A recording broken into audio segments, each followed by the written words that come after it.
ओम शांति। मन में बहुत सारा दर्द है, लेकिन उसे सुनाएं किसको? कई बार हम अंदर ही अंदर डरते हैं। दर्द तो है, लेकिन कोई सुनने वाला नहीं। और अगर हम किसी को सुना दें, तो ये कहां कहां वो दर्द बांटेगा पता नहीं।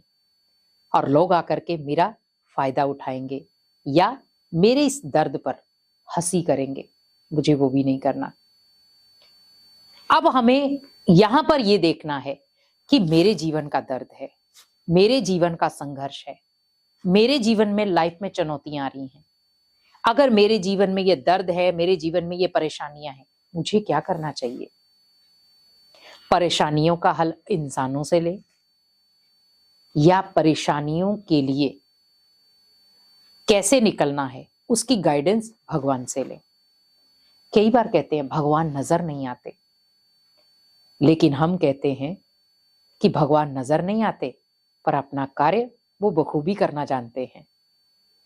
वो किसके द्वारा वो कार्य करवा देंगे आपको पता भी नहीं चलेगा। मान लो आप किसी परिस्थिति में फंसे हैं या किसी दुख में हैं, कोई आपके जीवन में आया फरिश्ता बनकर और उसने इमीडिएटली आपका उस दुख को खत्म कर दिया, तो आप जिंदगी में कभी उसे भूल नहीं पाएंगे। आप कहेंगे सच में वो मेरे लिए एक फरिश्ता ही था जिसने मुझे ये नया जीवन दान दिया। मैं इतनी विकराल परिस्थिति में था, लेकिन उसने मेरा हाथ थामा। उसने कभी अपनी पीड़ा नहीं दिखाई, लेकिन मेरी पीड़ा में हमेशा खड़ा हुआ। तो वो सोचिए, भगवान का ही दूसरा रूप था जिसने आपका दुख में भी साथ दिया। सुख में तो बहुत सारे लोग आपका साथी बन जाएंगे। आज अगर आप सुख में हैं, धन दौलत है, प्रॉपर्टी है, जमीन जायदाद है, आप बड़े ओहदे पर हैं, तो पब्लिक को आपको बुलाना नहीं पड़ेगा, पब्लिक ऑलरेडी पीछे जाएगी आपके। लेकिन जहां पर आप संघर्ष कर रहे हैं, संघर्ष का एक एक स्टेप अपने बलबूते पर ऊपर कर रहे हैं, वहां पर बहुत सारे लोग आपको गिराएंगे।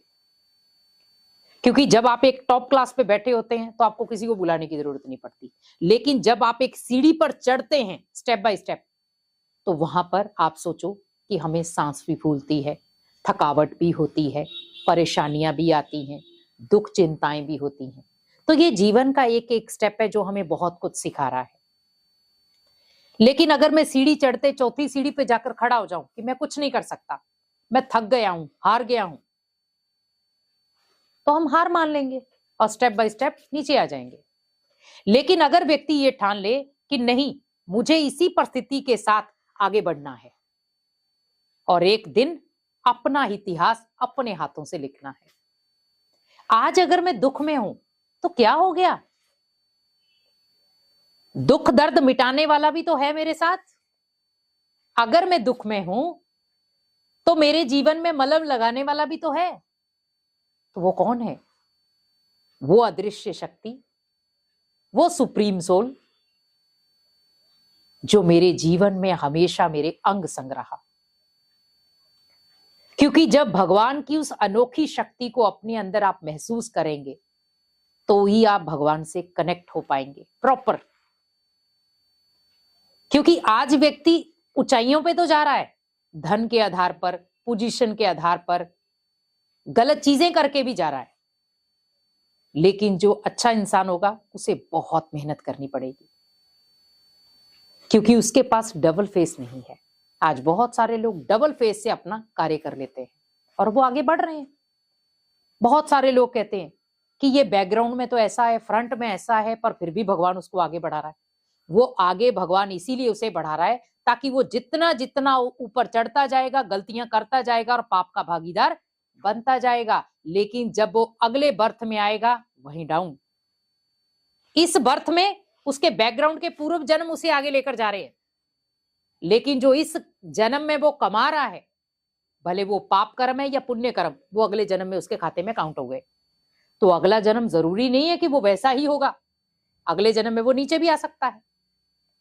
हर जन्म की एक कहानी है। जिंदगी में अगर उतार चढ़ाव हैं, तो पूर्व जन्म में मैंने क्या किया वो इस जन्म में मिला, इस जन्म में मैं क्या करूंगी वो आगे मिलेगा। तो ये जन्म बाई जन्म की एक कहानी है। आज हमें पता है हम बैकग्राउंड पे क्या थे, पूर्व जन्म में क्या थे नहीं पता, आगे क्या बनेंगे नहीं पता, लेकिन हम करंट में क्या है पता है। और यहां करंट में संघर्ष है मेरे साथ, लेकिन संघर्ष के साथ मेरे जीवन में जुड़ने चाहिए पुण्य कर्म। क्योंकि अगर मैं संघर्ष कर रहा हूं, एक ऊंचाई के लेवल पर जा रहा हूं, लेकिन मैंने पाप कर्मों का रास्ता अपना लिया, तो शायद मैं अगले जन्म में उस ऊंचाई के रास्ते को ना ले पाऊं। तो मुझे क्या करना है, अगर मैं ऊंचाई पे भी जा रहा हूं तो मुझे पुण्य कर्म भी डबल करने हैं, ताकि मेरे अगले जीवन में वो काम आ सके। जैसे हम बैंक बैलेंस क्यों रखते हैं, ताकि कहीं काम आ जाए। तो वैसे ही जीवन के पुण्य कर्म हैं जो बैंक बैलेंस के रूप में आपको जोड़ने पड़ेंगे, तब जाकर आप अगले जीवन में उसको काम ले सकते हैं। कई बार इस जीवन में भी आ सकते हैं। आपके जीवन में अचानक बहुत सारी प्रॉब्लम आ रही हैं, विकराल परिस्थितियां आ रही हैं, वहां पर आपके पुण्य कर्म साथ देते हैं। अचानक एक्सीडेंट हो गया, गाड़ी टूट गई, हम बच गए, तो क्या हुआ, कहीं ना कहीं उन पुण्य कर्मों ने आपका साथ दिया। और जब आपके पुण्य कर्म आपके साथी बन जाएंगे तो आप हमेशा अपने जीवन में अव्वल नंबर पाएंगे। तो जीवन में कुछ ऐसे कार्य करें जो आपके पुण्य के खाते में भी जुड़े, आपके संघर्ष में भी आपके साथी बने और आपके जीवन को एक नई दिशा दे। क्योंकि जब हम पुण्य का रास्ता पकड़ते हैं तो बहुत सारे परेशानियां आती हैं, बहुत सारे दुख चिंताएं आती हैं, पर वो सारी दुख चिंताओं को आप भगवान को सौंपते जाएं।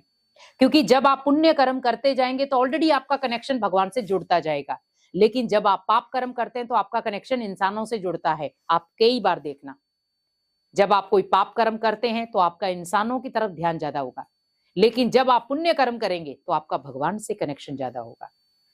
तो जीवन में क्या करना चाहिए, आज से ठान लो कि अगर मुझे संघर्ष बड़ी सीढ़ी तय भी करनी पड़े तो मुझे पुण्य कर्म ज्यादा कमाने हैं उस सीढ़ी पर, क्योंकि वही पुण्य कर्म आपको स्टेप बाय स्टेप ऊपर लेकर जाएंगे और आपको ऐसे शिखर पर बिठा देंगे जहां दुनिया ने सोचा भी नहीं होगा, जहां पर लोगों ने कहा ये कुछ नहीं कर सकता, लेकिन भगवान कहेगा कि ये मेरे साथ से सब कुछ कर सकता है। तो जब भगवान आपका साथी है, भगवान आपके दुख दर्द में हमेशा आपका मददगार है, तो क्यों ना भगवान का हाथ पकड़ा जाए। और जब आप भगवान का हाथ पकड़ लेंगे तो हर स्टेप बाय स्टेप आप ऊपर चढ़ते जाएंगे और नया इतिहास रचेंगे। तो इसलिए जो भी दुख दर्द हो आप भगवान को बताओ और अपने मन को हल्का करो। ओम शांति।